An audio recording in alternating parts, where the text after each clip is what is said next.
Okay, Bismillahirrahmanirrahim. Today, beta, we are going to start the dynamics. Dynamics is the study of motion along with its factors. Factors means what of things affect the motion. Those could be the mass, the size, the shape, and the forces. The most important is the force. How do you define the force? In junior classes, we used to say force is a push or a pull. But beta, from now on, you have to define the force as it is the rate of change of momentum. We will discuss it later as well. From now on, what is the definition of force? It is the rate of change of momentum, right? Force is a vector quantity, is measured in newtons, and force can be measured by spring balance, force meter, newton meters, and scales. Beta, they are all the name of same device. They are all actually the one device, and one device can be in different shape, but the names are for the one same device, you can say. So to measure force, we can use spring balance, which is also called as force meter, which is also known as Newton meter, and sometimes it is also called as scales.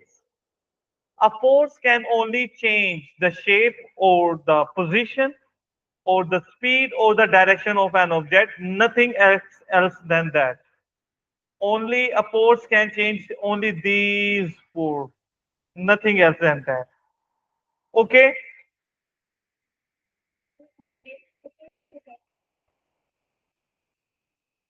okay, beta ji. Yes, Some, sir. and there are more than one forces acting on an object. Sometimes on a single object, more than one forces are acting, and those all forces, when combined, they make resultant force. And we have discussed how to find the resultant force, right? है ना? Had to take rule, parallelogram method, and even using components. Right, Hassan? Yes, sir. Okay. Now we are going to discuss Newton's laws of motion. First law is quite simple. It says if there is no force acting on an object, the object will stay as it is. If it's at rest, it will stay at rest. If it's moving, it will keep moving with the uniform velocity. So how do you state first law? Every body continues in its state of rest or uniform velocity or motion unless means if not acted upon by an unbalanced force. If there is no what do you mean by unbalanced force, beta? Unbalanced force is called as the resultant force, as the net force. There is another name. Can you think of it? Impulsive force. What do you mean by an unbalanced force? Impulsive force. So unbalanced force means resultant force. So it says if there is no resultant force, the object will stay as it is. If it's at rest, it will stay at rest. If moving, it will be moving at uniform velocity. But it will happen when there is no force. So Roshan Hassan, can you give me the example of an object on which no force is acting?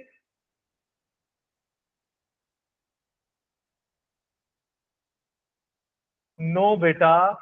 There is no object in our surroundings, in world where no force is acting. Actually, gravity is acting on all.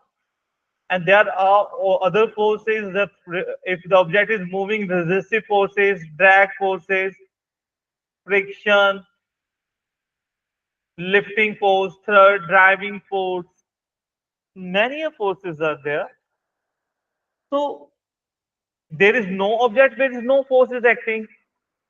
And this law says when there is no force, actually it is not saying there is no force. It says there is no resultant force.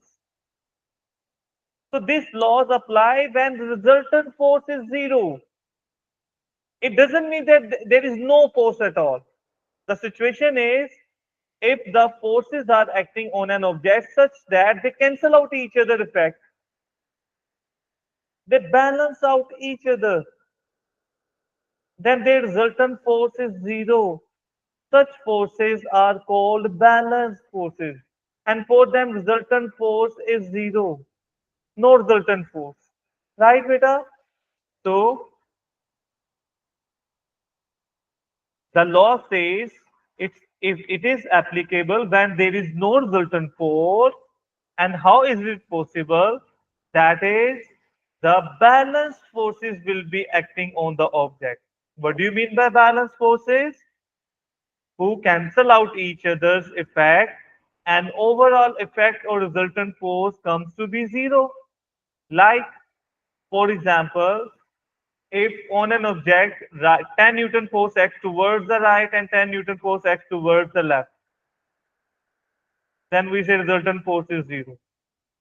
And if an object falling at terminal velocity, we know air resistance acting upward air resistance, the object is falling, the upward air resistance will be equal to downward gravity weight mg. If upward force is equal to downward force, again the resultant force is zero. So how the resultant force is zero? If two equal and opposite forces act on the same object, or if there are more than two forces like this, and we arrange them according to head to tail rule. So how do you arrange in head to tail rule? Where the first force ends, the second force starts. Where the second force ends, the third force starts. And if the last force ends where the first force has started from, the resultant force is zero. Similar, we have discussed it already in the first chapter, right, Hassan? If there is a force F1 where the force F1 Yes, sir. ends, the second force starts where the F2 ends, the F3 starts, third force starts, where the third force ends, the fourth force starts. And if the fourth force is ending, if the head of the first force is exactly at the tail of the first force, then the resultant force is zero. Beta, we cannot see the forces. How would we know forces or acting on an object are balanced? The symptom is this. If there will be no resultant force, there will be no acceleration, means there will be no change in velocity, right? So beta, I'm repeating my question or point. We cannot see the forces. Can you see the forces, Rosh? No. So then how would we know the forces acting are on the object are balanced? The symptom is there will be no change in velocity,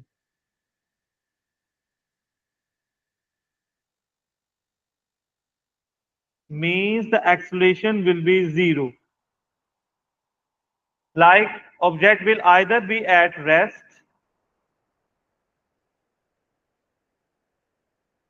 or it will be moving with uniform velocity. Right, Beta ji? Can you remember? Yes. Yes, Okay. sir.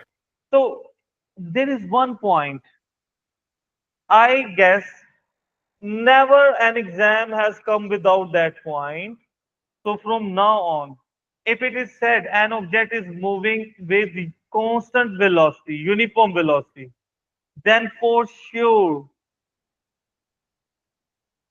the resultant force must be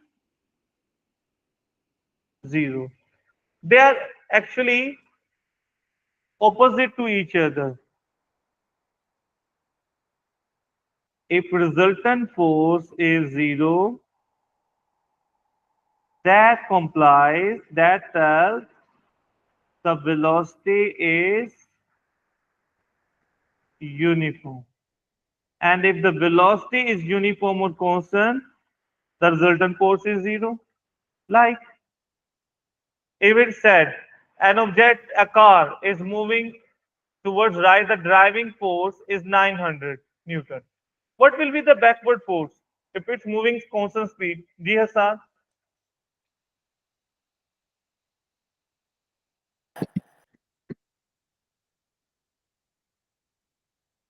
If it's moving with constant sir speed, then same 900 newton होगी. yes, 900 Newton. Very well. Who answered it? Hasan. Okay. Very well answered. Right, Peter Roche, do you understand? It means the Yes. backward force will be of 900.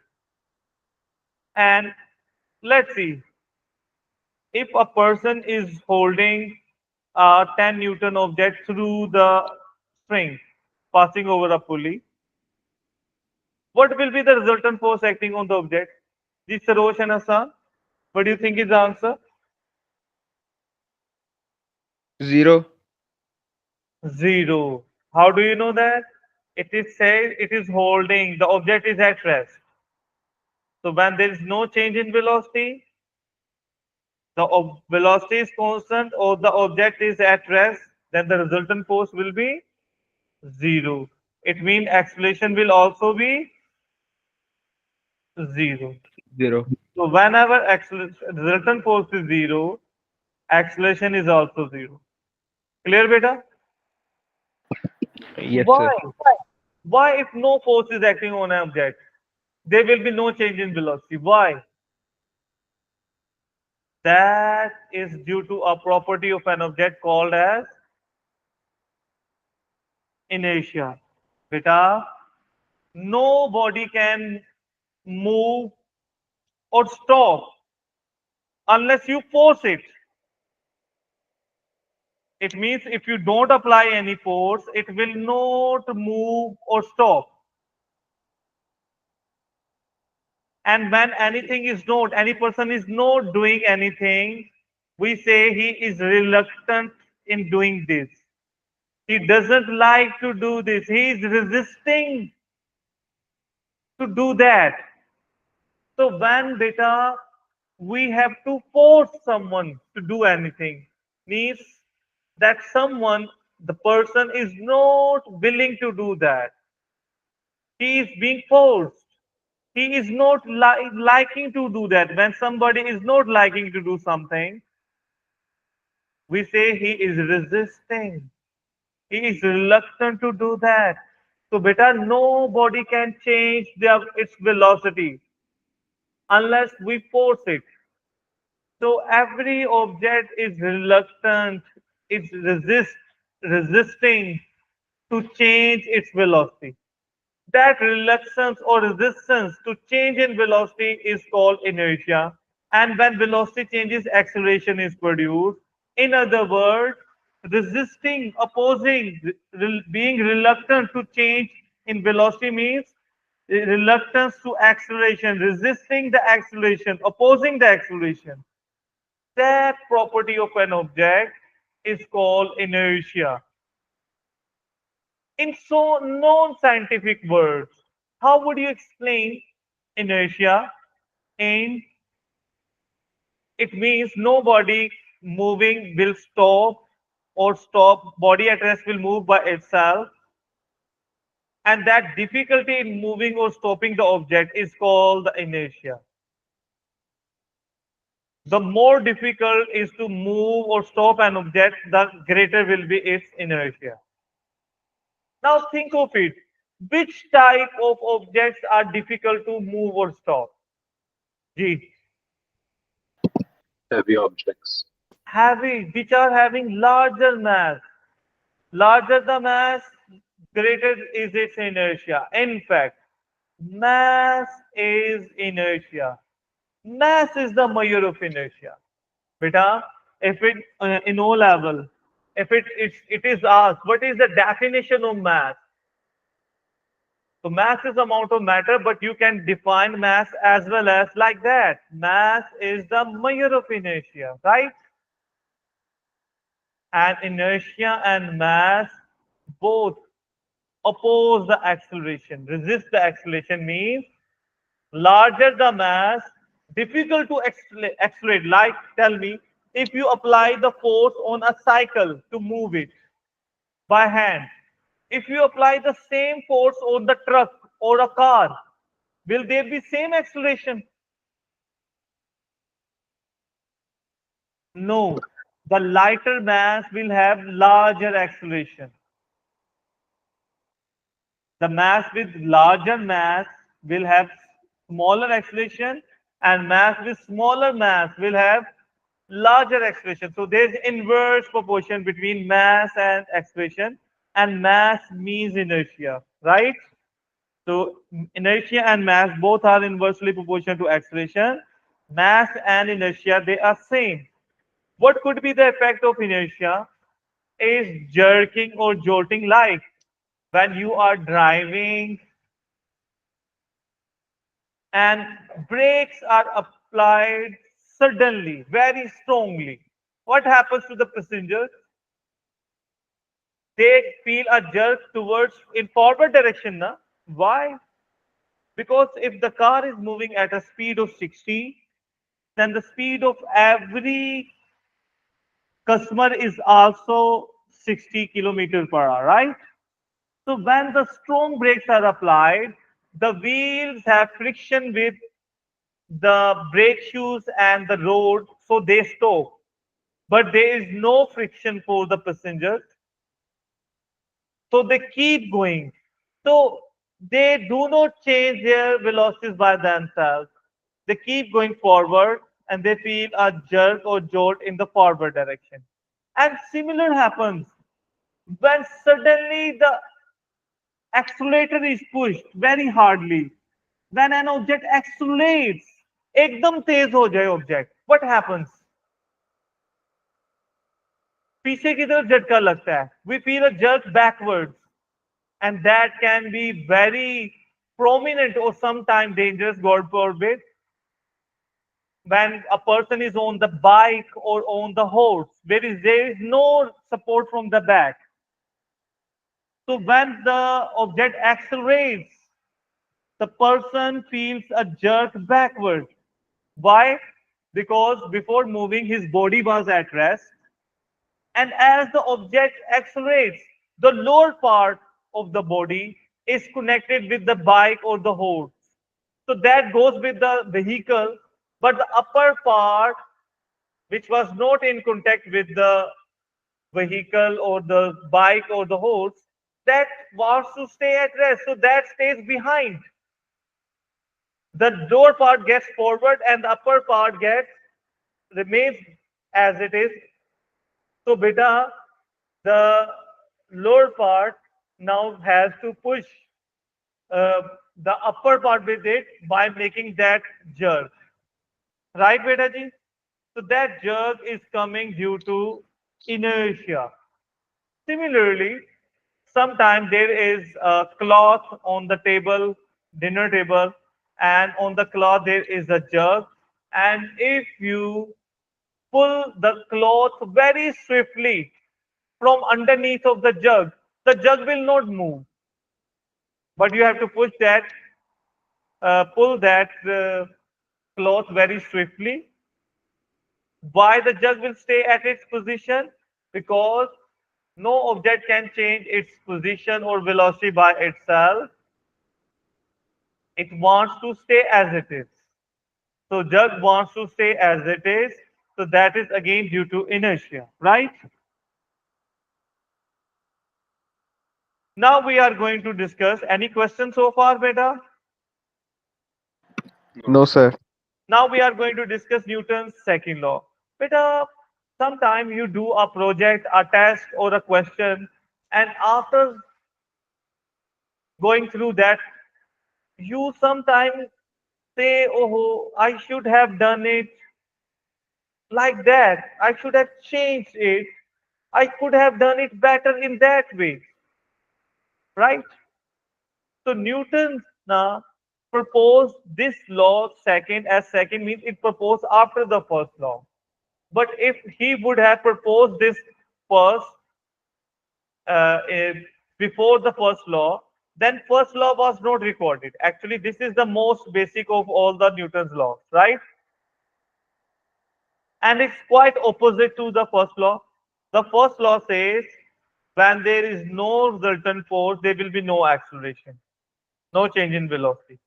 It's quite opposite. It says when there is an unbalanced resultant force, there will be an acceleration such that acceleration will be equal to A is equal to F over F. And what does that mean?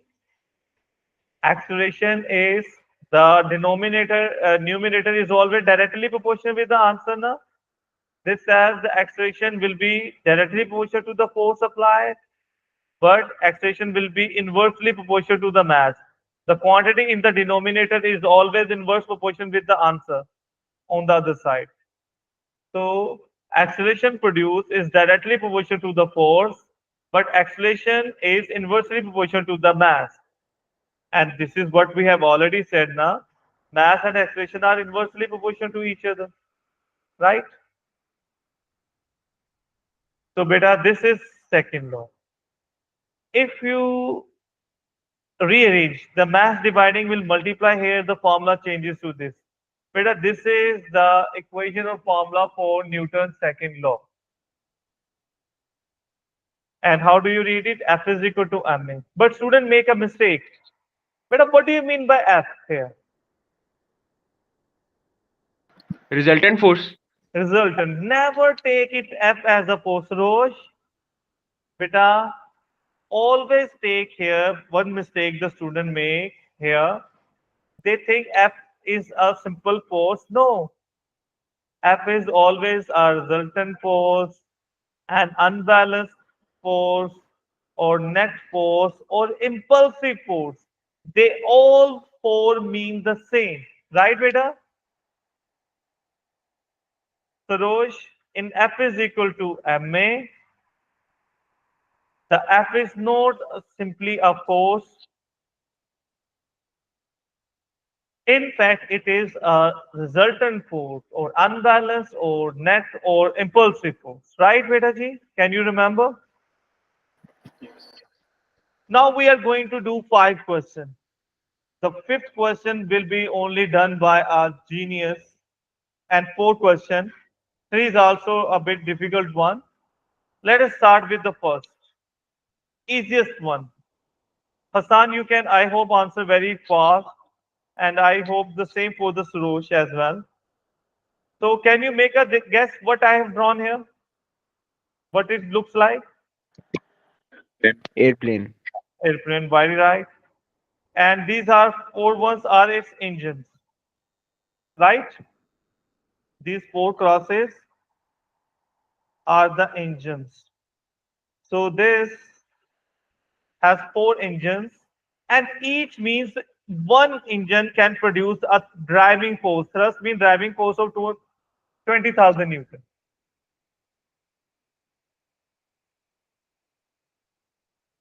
If the mass of the plane is 10,000 kg, what will be the maximum acceleration? Can you tell?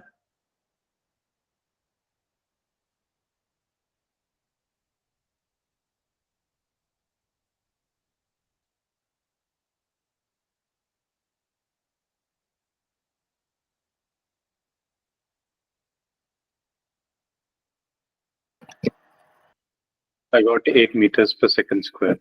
Very well answered. Very right. How did you do that? Well, I first calculate the force, which is 20,000 into 4, Very right. substitute mass. Okay. And acceleration. Very well answered. So when it is asked the maximum force, means to have maximum acceleration, all the engines must be working, right?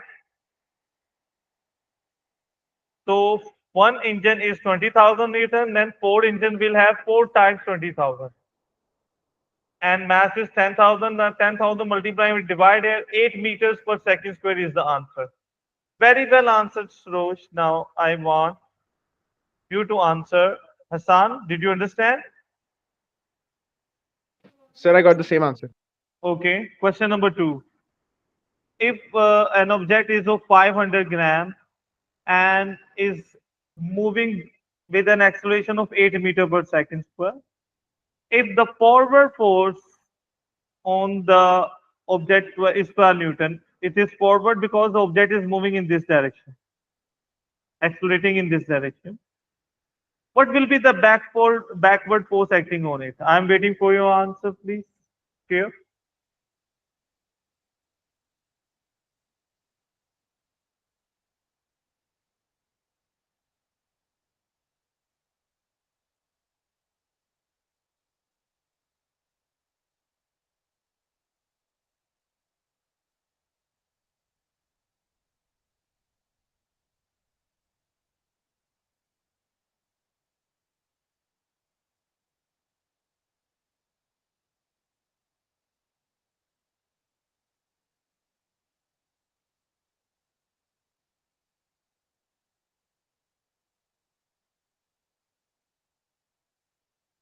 जी बेटा.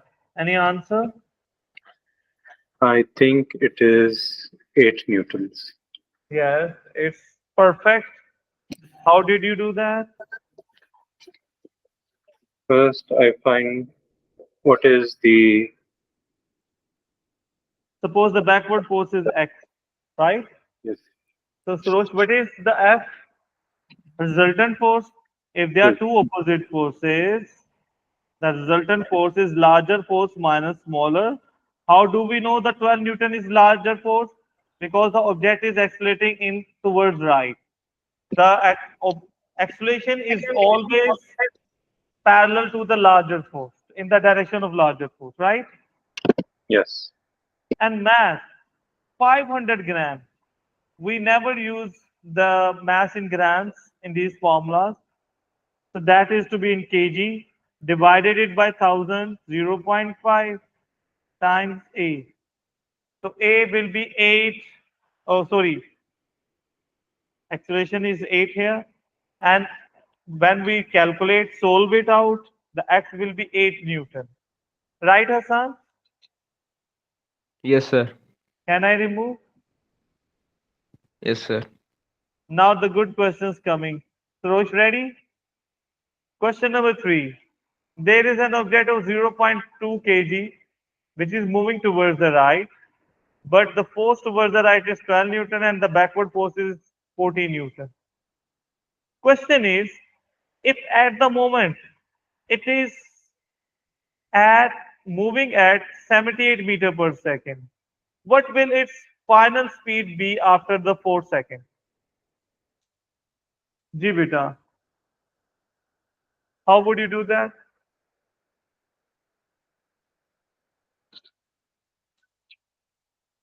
First, we will find acceleration. Okay, fine. Tell First, me we the find answer. acceleration for I'm backward. waiting for the final answer. Let's see who tells it.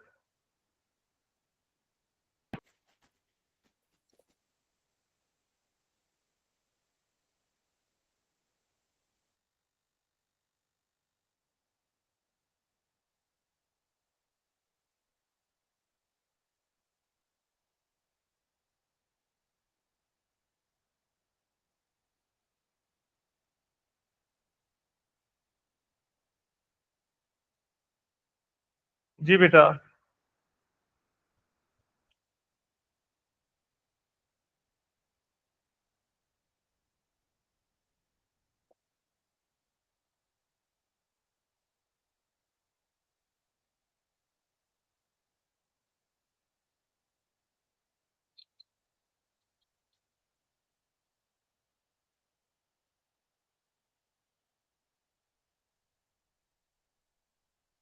Ji beta ji, no answer from your side.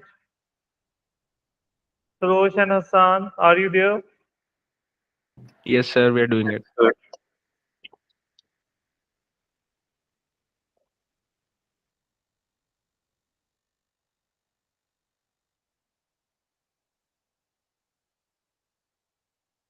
Okay, let me help you out. Any answer? Should I try?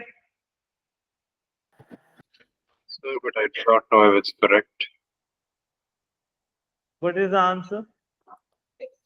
I got final velocity of minus 202 meters per second. No, it's totally wrong.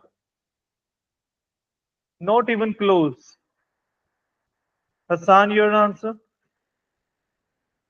Sir, my answer is also a negative. No. But I think first of all, here the resultant force will be negative because the larger force is backward. So the resultant force will be a decelerating force.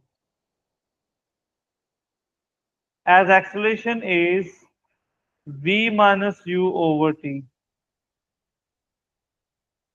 So for v minus u over t, final velocity we have to find, and initial u is 7.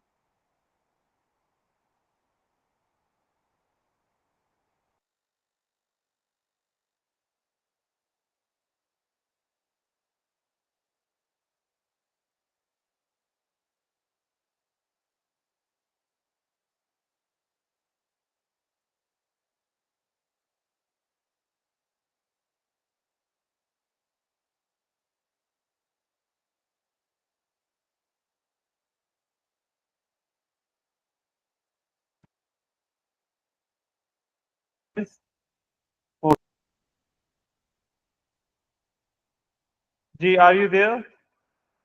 Hassan, can you understand? Yes, sir. So the answer will be correct when there is negative sign. Rose, do you understand that?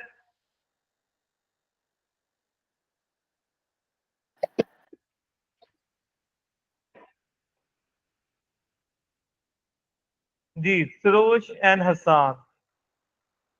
The next two questions. Ji, Saroj, should I start the next question? Question number 4. Yes. Okay, let's say there is an inclined surface at an angle 30 degree and there is a mass of 0.2 kg and it's rolling downwards. If the friction acting on the object is zero point 0.4 Newton, what will be the acceleration of the object? Ji beta.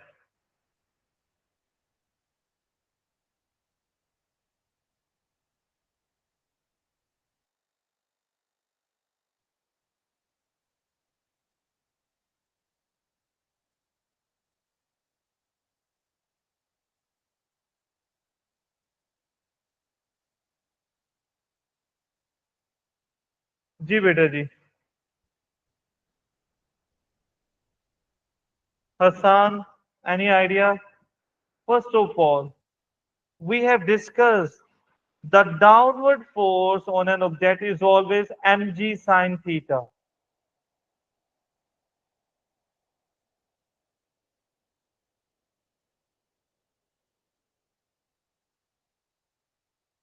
Do you remember?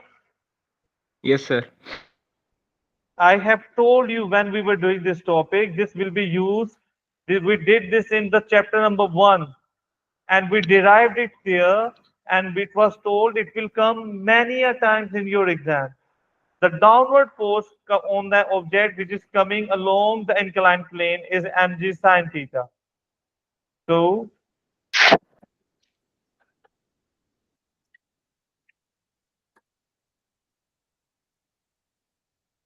here the downward force will be mg sine theta, and if it's going downwards, it means the object always go towards the larger force.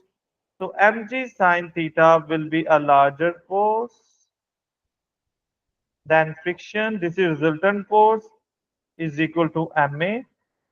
So ma is 0.2, g is 9.81. Please write it down. I have to erase it. And it will be sine of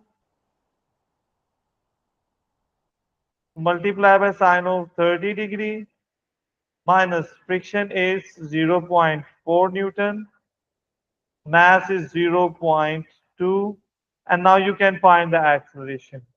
Please note it down. I'm going to erase. Sarosh, do you understand? Better the downward force along the inclined plane is the component of the weight gravity that is mg sine theta. The downward force along the inclined plane is mg sine theta, right? I want to remove. Can I remove it? Yes, sir. Yes, sir. Last of the questions.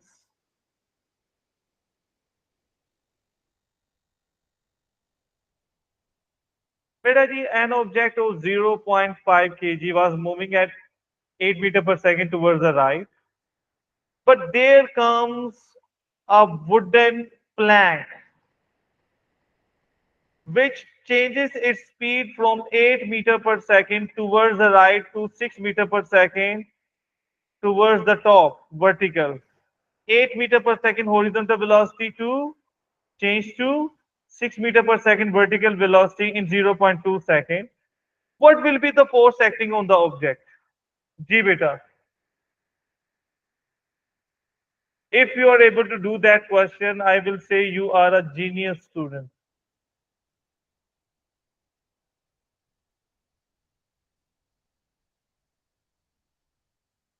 G beta.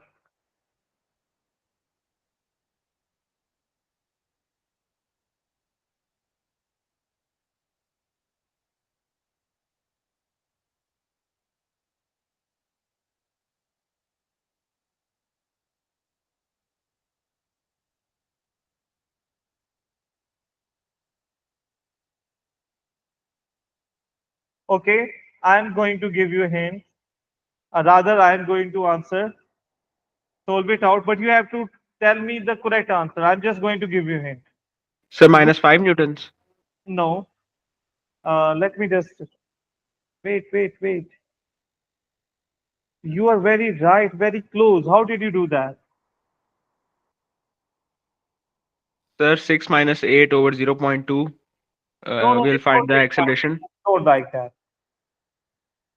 The acceleration is v minus u over t. Now, Yes, sir. if they are in same direction or opposite, we plus or minus them, right? But here the direction are totally changed, perpendicular directions. One direction is towards the right, the other is vertical. So beta, here we will be using vectors method. So We you use want to find net math acceleration, or and rather, you want to take mass net and time are given. velocity. This is mass and this is the time. We need to find v minus u. Gee, Surosh, how would you find the v minus u? So beta, we have learned whenever we have to subtract two vectors, we actually add the first vector in the negative of second vector. So the final velocity is towards vertical, the 6, and the second initial is we have to add minus of u. U is towards right, but minus of u will be towards the left. And this resultant will give us the value of v minus u. Means this resultant will be equal to v plus, please note it down, I am going to remove it. And if you, this is a right angle triangle, if you use Pythagoras theorem, this will be 10. So beta, the force F is equal to m, the v minus u. Hasan, did you understand? We Yes, will sir. use vector method. The mass is 0.5. The final velocity is 10.